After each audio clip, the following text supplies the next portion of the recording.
Mga bro, isipin nyo to sa unang 15 seconds, paano kung ang pinakamurang barko sa dagat ang siya pang pinakadelikado? Isang maliit, mabilis, walang crew, pero kayang magdala ng suntok na pwedeng magpalubog ng mas malaking target. Ito ang dahilan kung bakit gumagalaw ngayon ang Taiwan, at bakit seryoso ang buong rehiyon sa balitang ito. Ang Republic of China Navy ng Taiwan ay naglabas na ng public request para sa isang naval suicide drone system, kasama ang buong control at command infrastructure nito.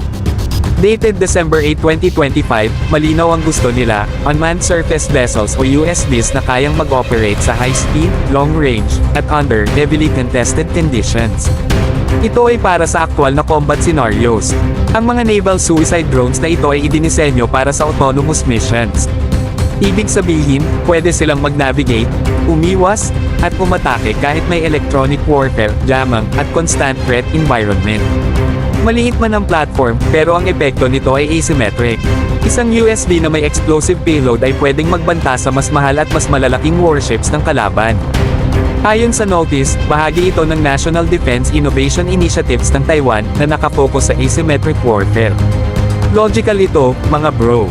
Alam ng Taiwan na hindi nila kayang tapatan ang kalaban sa dami ng ships o missiles, kaya ang strategy nila ay gawing mahal ang bawat galaw ng kalaban. Low-cost systems na may high-impact results. Quantity plus smart tech equals deterrence. Sa modern warfare, nakita na natin kung gaano ka-effective ang unmanned systems, mula Ukraine hanggang Middle East. Ngayon, dinadala ito ng Taiwan sa maritime domain.